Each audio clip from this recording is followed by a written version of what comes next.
ایک دن ایک شخص نے مجھ سے پوچھا، اللہ کے نزدیک زیادہ محبوب تم ہو یا وہ عیسائی؟ میں نے کہا، کلمہ گو مسلمان ہونے کی وجہ سے یقیناً میں بہتر ہوں گا۔ اگر آپ کو یہ کہانی دلچسپ لگ رہی ہے تو پلیز ویڈیو کو لائک کریں، چینل کو سبسکرائب کریں اور اپنی رائے کمنٹس میں ضرور لکھیں۔ پھر میں نے اس سے پوچھا، یہ سوال کیوں کیا؟ اس نے بتایا، میرا دوست محمد حسن اور عاتق مسیح ہسپتال گئے کیونکہ حسن بھائی کو گردے کا درد تھا۔ انہیں ایمرجنسی میں داخل کرایا اور ہم باہر گراؤنڈ میں بیٹھ گئے۔ اسی دوران ایک بھکاری لڑکی آئی اور اللہ و رسول صلی اللہ علیہ وسلم کے نام پر بھیک مانگنے لگی۔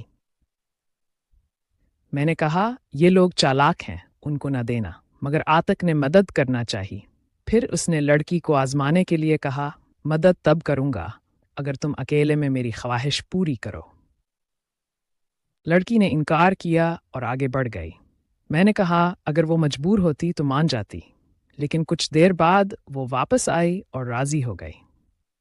دوستو، کہانی کہاں جا رہی ہے؟ آپ کی رائے بہت قیمتی ہے۔ ابھی کمنٹس میں لکھیں کہ اگر آپ ہوتے تو اس موقع پر کیا کرتے۔ عاتق اس کے ساتھ گیا مگر واپس آیا تو روتا تھا۔ اس نے بتایا، میں اسے خواہش پوری کرنے لے گیا، لیکن جب پوچھا کہ تم بھیک کیوں مانگتی ہو، اس نے کہا، ماں شوگر کی مریض ہے، پاؤں میں زخم ہے، 10 دن سے پرانی پٹی لگی ہے اور میرے پاس دوا کے پیسے نہیں۔